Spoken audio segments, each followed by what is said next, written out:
After reading G. Edward Griffin's book, The Creature from Jekyll Island, Bix Weir began his own research and developed an alternative theory, which has a different motivation for the creation of the Federal Reserve banking system, and involves patriots infiltrating the Fed to destroy it from within. President Woodrow Wilson, who strongly opposed private banks, signed off on the Federal Reserve Act, something he deeply regretted soon after.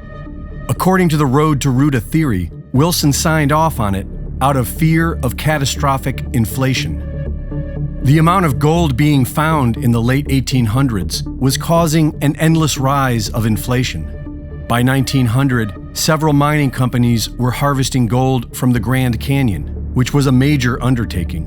An 80-mile-long road was built to access a coal deposit for power, and barges and steamships were assembled in the canyon to deliver this coal every day.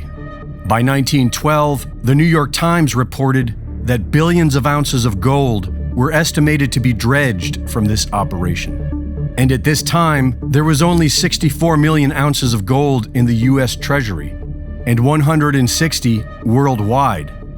Adding billions of ounces would have been economically catastrophic. It would have driven the value of gold to zero, devastating the world's economies and destroying the wealth of the world's most powerful people. In 1913, the Federal Reserve Act was signed into law, the cornerstone of today's fiat currencies and debt-based economy. And in 1919, President Wilson banned all mining in the Grand Canyon. The massive influx of gold alone would have been enough to compel a new financial system. But there is more to the story.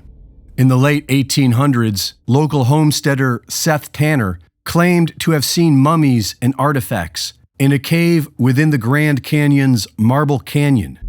When the Hopi learned he had seen the sacred site, they blinded him, sparing his life because of his Hopi marriage. In 1909, the Arizona Gazette reported that the Smithsonian was researching a man-made cave structure carved deep within the solid rock, 1,480 feet below the surface in Marble Canyon, big enough to house 50,000 people, with rooms full of ancient golden artifacts, mummies, and Egyptian hieroglyphs dating back 3,000 years to the Ramses dynasty. This is the same area that Seth Tanner described seeing the same thing. It's the same area where the famous Lost City of Gold was thought to be.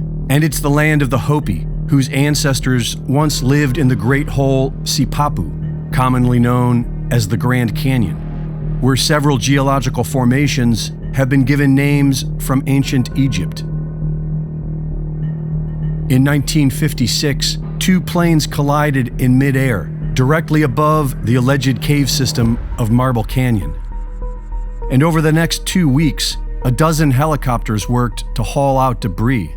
And yet, debris is still scattered everywhere. There were no witnesses, and the bodies of the victims were all buried in a mass grave.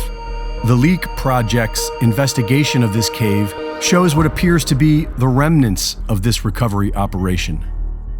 The Grand Canyon is full of caves, 90% unexplored and off-limits, protected by the U.S. military. Every president since Bush Sr. has tried to secure mining rights within the Grand Canyon, and all have been denied. This leads us to the second part of the Road to Ruta theory, that the Fed has been infiltrated by patriots on a mission to destroy it from within. Our main character is Alan Greenspan, who is friends with Ayn Rand, who published his 1966 essay, Gold and Economic Freedom, on the importance of a gold-backed monetary system. Greenspan was a gold bug.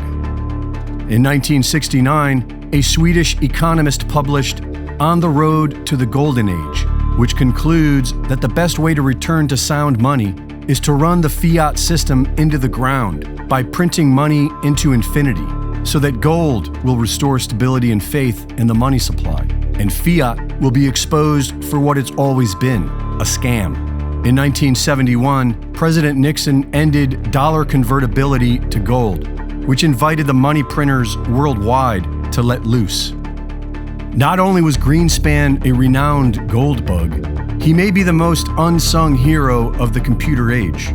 He was childhood friends with the inventor of the first shareable computer programming language, called BASIC, which Greenspan used to write the very first banking computer programs at his firm, Townsend Greenspan, back when punch cards were still being used.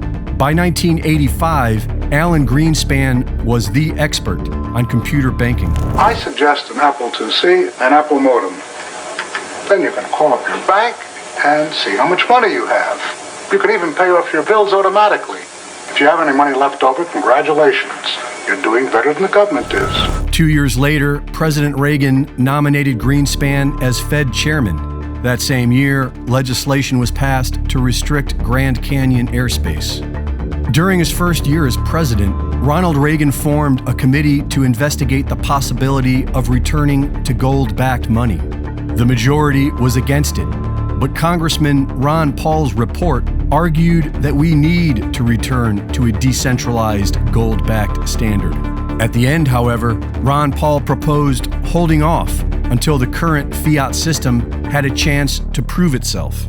In other words, run the money printers and let them fail.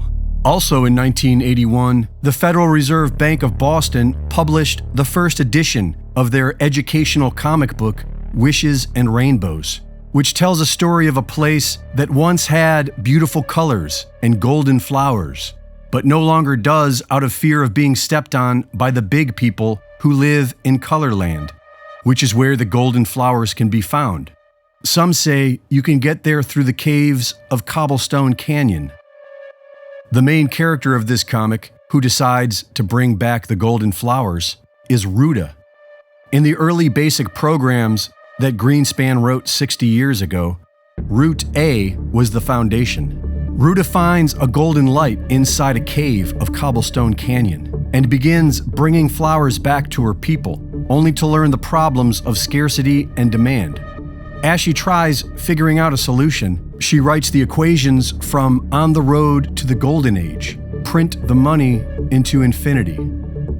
In 2007, the Boston Fed published an updated version of their cryptic Wishes and Rainbows. And in this edition, Ruta's solution in the dust is 11 plus 9, which looks an awful lot like 9/11. And right after this was published, the economic crash of 2008 began. Also in 2008, the Bitcoin white paper is published. And while nobody knows who authored it, Alan Greenspan, with his 60 years of expertise in digital banking, certainly could have played a part. This is Greg Reese.